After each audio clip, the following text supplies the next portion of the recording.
నమస్తే అండి. నమస్కార్. ఆంధ్రప్రదేశ్లో వైఎస్ జగన్ గారు చేసిన అరాచకాల్లో ఇంకోటి బయటపడింది. ఎంఐజీ ప్లాట్లు ఏవైతే ఉన్నాయో వెంచర్స్, చాలా మందికి ప్లాట్లు ఇస్తాయని చెప్పి దానికి సంబంధించిన డబ్బులు తీసుకొని కానీ ఎటువంటి అభివృద్ధి చేయకుండా ఎవరికి ఇవ్వకుండా వదిలేసిన పరిస్థితి అయితే కనిపిస్తుంది. దాని గురించి ఏమంటారు మీరు? ఎంఐజీ, ఎల్ఐజీ, ఎంఐజీ, హెచ్ఐజీ అని 3 రకాలు ఉంటాయి. ఏంది? ఎల్ఐజీ, ఎంఐజీ, హెచ్ఐజీ అంటే లోవర్, మిడిల్, హై అని వాళ్ళకి రకరకాలుగా ఉంటాయి. దాంట్లో గజాల లెక్కన తీసుకోండి. 160 గజాలు, 200 గజాలు, 250 గజాలు ప్లాట్లు అన్నమాట.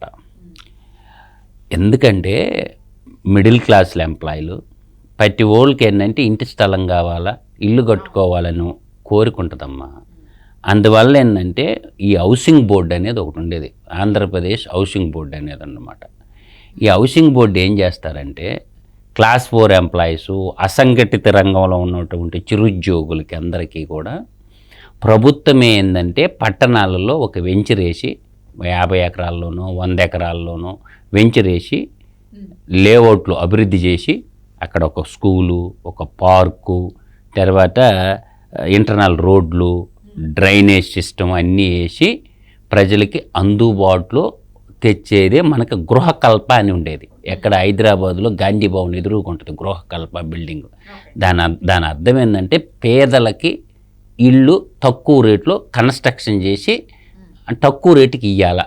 అంటే రియల్ ఎస్టేట్ వాళ్ళు పెద్ద పెద్ద రేట్లు చెప్తారు కాబట్టి కొంత లాటరీ సిస్టమ్ ద్వారా ఎట్టన్నా కానీ పేదలకి ఇల్లు నిర్మించి ఇవ్వాలా, డబ్బులు ఉండేవాళ్ళు పెట్టి కొనుక్కోవచ్చు అని డెవలప్ చేసి ఇస్తారు.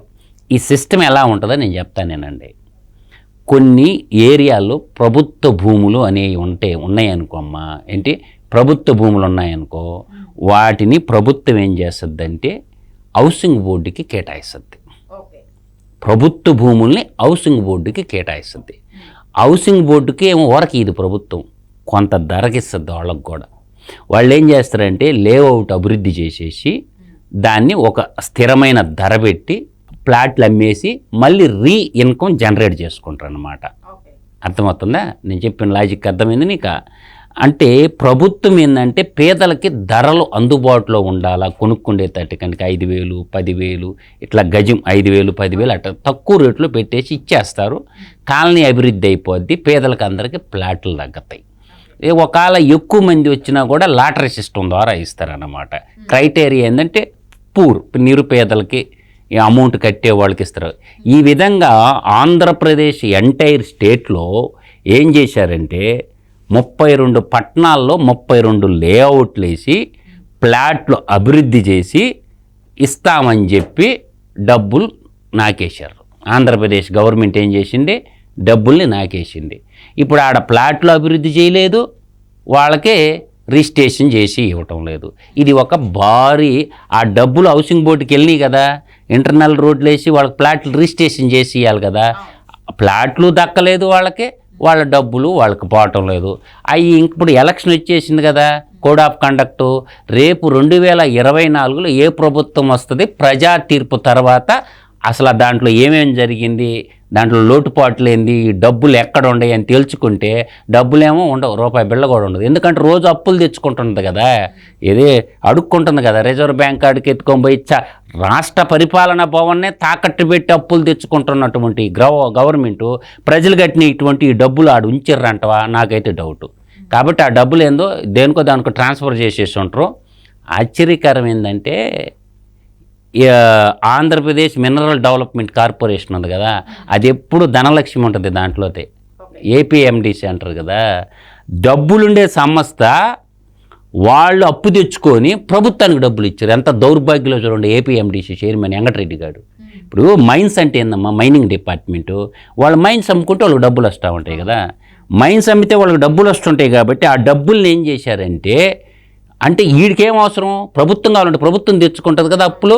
వీళ్ళు ఏం చేశారంటే దాదాపుగా 7,000 కోట్ల రూపాయలు బాండ్ల రూపంలో ఎక్కడికి పోయారు, ఆర్బీఐ కాడికి పోయి డబ్బులు తెచ్చారు. ఎంత రేట్ ఆఫ్ ఇంట్రెస్టు?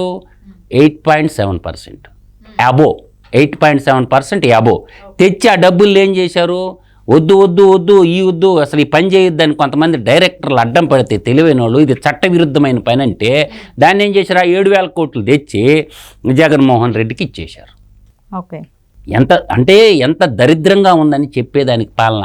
ఇప్పుడు ఏంటంటే అన్ని వర్గాలని సకల జనుల్ని ముంచేసిండు జగన్మోహన్ రెడ్డి. ఎందుకంటే గతంలో అతను ఎప్పుడన్నా ఒక మినిస్టర్గా ఎలగబెట్టి పరిపాలన అనుభవం లేదు కదా అతనికి. అతను ఏంటంటే గతంలో ఏంటంటే తండ్రి అధికారాన్ని అడ్డం పెట్టుకొని 1,000 కోట్లు కొట్టేసినటువంటి వ్యక్తి కాబట్టి కొట్టేయటం తెలుసు కానీ నిర్మించడం ఏడ నేర్చుకున్నాడా? అసలు పరిపాలన అనుభవం అయితే తెలియదు, అసలు కాన్స్టిట్యూషనే తెలియదు అతనికి. ఈడీ సిబిఐ కేసులు వాటి గురించి అడిగితే చెప్తాడు కానీ గనులు ఎలా కొట్టేయాలా, భూములు ఎలా కొట్టేయాలా, పారిశ్రామికవేత్తల్ని బెదిరించి డబ్బులు ఎలా కొంచాలా అవి తెలుసు కానీ పరిపాలన ఏం తెలుసమ్మా ఇండియన్ అడ్మినిస్ట్రేషన్ అతనికి. అందువల్ల ఏంటంటే ఈ 32 పట్టణాలలో ఆంధ్రప్రదేశ్ ఎంటైర్ స్టేట్లో 32 పట్టణాలలో పేదల డబ్బు స్వాహా చేశారు. వాళ్ళకి అభివృద్ధి చేసి ఇది ప్లాట్లు ఇవ్వాల్సింది అంటే ఇంటర్నల్ రోడ్లు, ఎలక్ట్రిసిటీ, ఒక స్కూల్ కట్టాలా, అండర్ గ్రౌండ్ డ్రైనేజ్ వేయాలా, తర్వాత ఇంకేం చేయాలా, మొత్తం పార్కు, అట్లా ఇవన్నీ చేయకుండా మొత్తాన్ని సర్వనాశనం చేసే డబ్బులు నాకేసిండ్రు. ఇప్పుడు తూర్పు తిరిగి దండం పెట్టమని చెప్తుండ అందరికీ. జగన్మోహన్ రెడ్డి ఏం చెప్తుండో ఆ ప్లాట్లకు డబ్బులు కట్టిన వాళ్ళందరికీ తూర్పు తిరిగి దండం పెట్టండి అంటుండ్రు. అంటే ఈ 5 ఏళ్లలో ఒక్క మాట కూడా మాట్లాడిన జగన్ ఎన్నికల ముందు ప్రచారం టైంలో మీకు ఇళ్ల స్థలాలు ఇస్తాను, స్థలాలు ఉన్న వాళ్ళకి మీరు కట్టుకునే స్తోమత లేకపోతే నేనే ఇల్లు కట్టిస్తానని కూడా చెప్పడం జరిగింది. అది పేదలకి ఇల్లు, అది వేరమ్మా. ఇది పర్సనల్గా డబ్బులు పెట్టుకునే ప్లాట్లమ్మా నేను చెప్పింది నీకు. అది పేదలకి ఇళ్ళు వేరు. ఆ పథకం చాలా అది సెంట్రల్ గవర్నమెంట్ స్కీమ్. ఈయన ఇచ్చేది రూపాయి బిళ్ళగోడు లేదు. 1,80,000 సెంట్రల్ గవర్నమెంట్ ఇచ్చే స్కీమ్ అది. అది వేరు, పేదల కాలనీలు వేరు. సెంటు పట్టాలు నువ్వు అంటుండేది. ఆ సెంటు పట్టాలనేది 100% ఇచ్చే 1,80,000 సెంట్రల్ గవర్నమెంట్ ఇచ్చేది. నిన్న మోడీ కూడా చెప్పాడు కదా, నేను 10 లక్షలు ఇల్లు ఇస్తే 5 లక్షలు కూడా కట్టలేకపోయింది దరిద్రుడని. నిన్న సభలోని చెప్పాడు 10 లక్షలు ఇల్లు ఇచ్చాను నేను ఈ 5 ఏళ్లలో. కనీసం మామూలుగా టోటల్గా 30 లక్షల ఇళ్ళు శాంక్షన్ అయినాయమ్మా. ఆ 30 లక్షల ఇళ్ళు కనీసం 5 లక్షలు కూడా కట్టల. అందువల్ల ఏంటంటే నేను అంటుండేది అంటే అది వేరు. ఈ పర్సనల్గా డబ్బులు పెట్టి కొనుక్కున్నాడు వెంచర్ ప్లాట్లు అమ్మాయి, ప్రజల సొమ్ముతో నిర్మించే వెంచర్లు. ఆ వెంచర్లు డెవలప్ చేయకుండా ప్రజల డబ్బులు నాకేసిండు. ఆ డబ్బులు ఎక్కడ ఉన్నాయో ఏమైపోయినాయో కూడా ఎవరు తెలియదు. వాళ్ళందరూ ముందుకొచ్చి హైకోర్టులో పిల్లు వేసుకుంటే మంచిది. మా దగ్గర ప్రభుత్వం డబ్బులు కొట్టేసింది కాబట్టి చీటింగ్ కేసు పెట్టాలి ప్రభుత్వం మీద.